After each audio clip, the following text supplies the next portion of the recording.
Hello दोस्तों, snake bite का treatment कैसे करते हैं, क्या प्रोटोकॉल है, क्या गाइडलाइन है, वो सब कुछ मैं आपको सिखाने वाला हूँ। हैरिसन के अकॉर्डिंग और गवर्नमेंट ऑफ इंडिया का जो गाइडलाइन है उसके अकॉर्डिंग और वाशिंगटन मैनुअल के गाइडलाइन के अकॉर्डिंग मैंने सबको कंपाइल किया हुआ है। और इंडिया में अगर स्नेक बाइट का केस आता है तो कैसे ठीक करते हैं हम सीखने वाले हैं। तो मान लो आपके पास स्नेक बाइट का केस आता है तो क्या क्या आपको दिखने वाले हैं। सबसे इंपॉर्टेंट दिखेगा आप स्नेक बाइट का, आप देख सकते हो दो निशान दिखेंगे। कई बार हो सकता है एक दिखे, कई बार हो सकता है कि स्नेक बाइट का आपको निशान न दिखे। साथ में जहाँ पर जो सांप काटा रहेगा पेशेंट को उस एरिया में पेन हो सकता है, स्वेलिंग हो सकता है, ब्लड भी निकल सकता है, ब्लिस्टर डेवलप हो सकते हैं। इसके अलावा वहां पर अल्सर और गैंग्रीन भी डेवलप हो सकता है। ये पेशेंट के लोकल सिम्टम रहेंगे। मान लो न्यूरोटॉक्सिक स्नेक ने काटा हुआ है, मतलब कोबरा या करत ने काटा हुआ है, तो क्या होगा, सबसे जो अर्लीस्ट सिम्टम होगा टोसिस का डेवलपमेंट। मतलब जो पेशेंट का जो अपर आईलिड होगा उसको अपन ओपन नहीं कर पाएगा, उसको टोसिस बोलते हैं। पहले फोटो में आप देख सकते हो। सेकंड डिप्लोपिया, मतलब पेशेंट बोलेगा मुझे दो दो दिखाई दे रहे हैं चीजें। फिर होगा डिफिकल्टी इन स्पीक, मतलब पेशेंट को ना बोलने में प्रॉब्लम होगा, डिसार्थिया डेवलप हो जाएगा, साथ में उसे निगलने में प्रॉब्लम होगा। उसके अलावा अगर कॉम्प्लिकेशन ज्यादा डेवलप हो गया तो रेस्पिरेटरी मसल का पैरालिसिस हो जाएगा।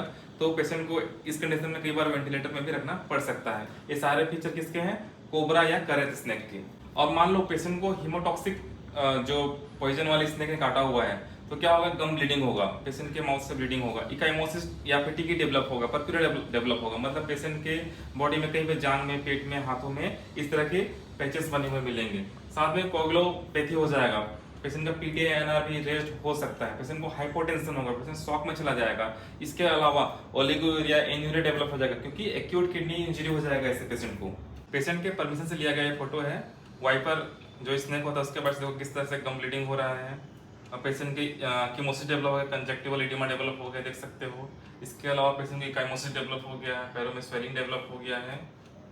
ये हीमोटॉक्सिक जो स्नेक होते हैं उसकी वजह से ऐसा होता है। अब ट्रीटमेंट की बात करते हैं। अगर पेशेंट सबसे पहले जब आपके पास आता है, सबसे पहले पेशेंट का ना एबीसी देखना, एबीसी अप्रोच लगाना, एयरवे, ब्रीथिंग, सर्कुलेशन देखना है। उसके बाद देखना है पेशेंट का BP, pulse, SpO2, urine output है कि नहीं, पेशेंट को ब्रीथिंग डिफिकल्टी हो रही है कि नहीं, उसको इंक्यूबेशन की जरूरत है नहीं है। ये तुरंत विद इन 1 to 2 मिनट आपको डिसाइड करना है। इसके अलावा पेशेंट का हाइड्रेशन मेंटेन है कि नहीं, उसको आईवी फ्लूइड की जरूरत है नहीं है देखना है आपको। पेशेंट को पेन ज्यादा हो रहा है तो पैरासीटामोल दे सकते हो। एनसेड को अवॉइड करना है। इसके अलावा पेशेंट को टिटनेस का इंजेक्शन लगाना है और जो भी कॉम्प्लिकेशन हो रहा है उसको मैनेज करना है। ये क्या है, प्राइमरी अप्रोच है। अब हम बात करने वाले हैं कि एएसवी कैसे देना है। देखो ये फोटो जो है गवर्नमेंट ऑफ इंडिया की जो गाइडलाइन है स्नेक बाइट का ट्रीटमेंट वहां से लिया गया है। तो इसमें बहुत ही आसान था, इसका आप लोग स्क्रीनशॉट लेके रख लो। जब भी पेशेंट आएगा तो आपको उसको ध्यान से देखना है। सबसे पहले आपको 10 वायल एएसवी का लेना है, उसको 100 ml NS में डाइल्यूट करना है। फिर उसको 400 ml NS में मिलाना है, मतलब 500 ml का आपका एक फ्लूइड बन जाएगा। उसको 30 to 60 मिनट में पेशेंट को देना है। यह इनिशियल है, मतलब पेशेंट न्यूरोटॉक्सिक स्नेक बाइट का है, हीमोटॉक्सिक स्नेक बाइट का है, आपको 10 वायल तो देना ही देना है। ये मेरा नोट्स है जो मैंने 3-4 गाइडलाइन से पढ़कर बनाया हुआ है। तो सबसे पहले ये याद रखना कि इंडिया में जो एंटी स्नेक वेनम मतलब एएसवी जो आता है वो पॉलीवेलेंट होता है। मतलब आपको किसी भी स्नेक ने काटा हुआ है लेकिन उसमें सेम एंटी वेनम देना है, क्योंकि वो इंडिया के लिए स्पेशली बना हुआ है। 4 प्रकार के स्नेक है मेनली इंडिया में जो पाए जाते हैं, जो हमारे पॉइजनस है उसी के अकॉर्डिंग ये पॉलीवेलेंट होता है। तो अलग से कोई ऐसा नहीं है कि स्नेक के according anti snake venom change होता है। तो ठीक है, मतलब कोई भी स्नेक काटे उसके लिए पॉलीवेलेंट एएसवी देते हैं। तो सबसे पहले अगर आपके पास जो पेशेंट आता है तो 10 वायल एएसवी को 500 ml NS में डाइल्यूट करके देना है। कुछ देर पहले मैंने बताया गवर्नमेंट ऑफ इंडिया ने कैसे किया है, कुछ बुक्स में अलग अलग है फाइनली, लेकिन 500 ml NS में आपको 10 वायल देना है 30 से 60 मिनट के अंदर में। उसके बाद अगर मान लो पेशेंट जो है न्यूरोटॉक्सिक स्नेक बाइट की वजह से आया हुआ है, मतलब उसे कोबरा या करैद ने काटा है, तो 1 घंटे बाद में रीअसेस करना है। मान लो पेशेंट को टोसिस डेवलप हो गया, रेस्पिरेटरी वीकनेस है या दूसरे भी न्यूरोलॉजिक वीकनेस है, तो फिर से हमको 10 वायल देने हैं और मैक्सिमम 20 वायल तक देना है। 20 वायल के बाद देने के बाद भी अगर मान लो पेशेंट को रेस्पिरेटरी वीकनेस आता है तो पेशेंट को इंटुबेट करने की जरूरत है।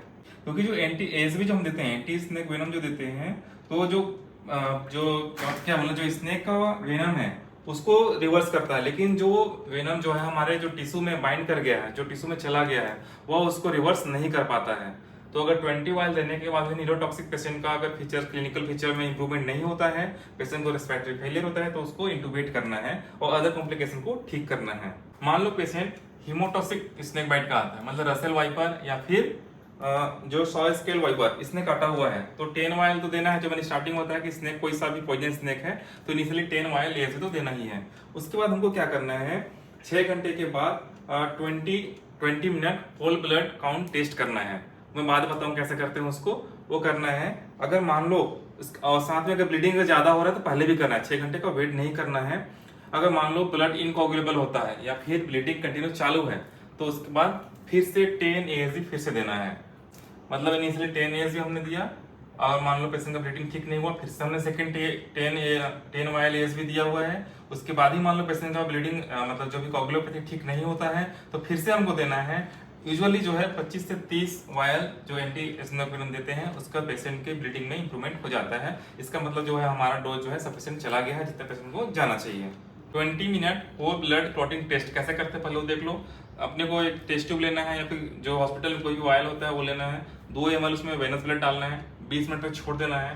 फिर उसके बाद उसको टिल्ट करके देखना है। अगर क्लॉट हो गया मतलब नॉर्मल है, क्लॉट नहीं हो गया, क्लॉट नहीं हो रहा है मतलब जो है पॉजिटिव आ गया, इनकोगुलेबल है, मतलब हीमोटॉक्सिक अभी प्रेजेंट है, इसे इसको ASV देने की जरूरत है। अब कुछ इंपॉर्टेंट पॉइंट आपको ध्यान रखना है।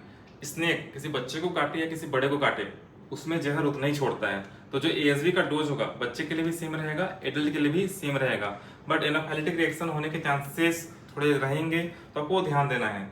तो जब भी हम कुछ बुक्स में लिखा हुआ है कि हमको एंटी स्नेक वेनम देने से पहले हाइपर सेंसिटिविटी टेस्ट करना है, उसके बाद अगर नहीं आता है तब देना है। देखिए मुझे बताओ, किसी को स्नेक बाइट हुआ है तो क्या आप वो टेस्ट करोगे? मान लो पेशेंट को हाइपर सेंसिटिव रिएक्शन पॉजिटिव हो जाता है तो क्या आप नहीं दोगे? क्या पेशेंट को मरने दोगे? नहीं, बिल्कुल नहीं, ऐसा नहीं करना है। अभी जितने भी लेटेस्ट गाइडलाइन है क्लियर लिखा हुआ है, पेशेंट को हाइपर सेंसिटिव रिएक्शन हो या ना हो उससे कोई मतलब नहीं है। पेशेंट को अगर पॉइजन स्नेक ने काटा हुआ है तो आपको ASV देना है, मतलब देना है। लेकिन आपको प्रिपरेशन क्या रखना है, तो आपको जो है एनाफाइलेटिक रिएक्शन होगा तो ट्रीटमेंट के लिए अपने पास पहले से ही एड्रेनालिन रेडी रखना है 1:1000 के रेशियो में। आपको ये सारे गाइडलाइन और मेरे नोट्स अगर आपको चाहिए तो कमेंट में PDF लिखिए, मैं आपको उसका डिटेल आपको PDF सेंड करूंगा। Thank you. इस तरह के medical videos, guideline based videos, Harrison और जितने भी हमारे जितने भी इंटरनेशनल गाइडलाइन है उसके अकॉर्डिंग आपको ट्रीटमेंट सीखना है तो मुझे फॉलो करिए। मैं आपको ECG, इको और मेडिसिन के सारे केसेस डिस्कस करूंगा और आपकी नॉलेज इंप्रूव करूंगा। Thank you.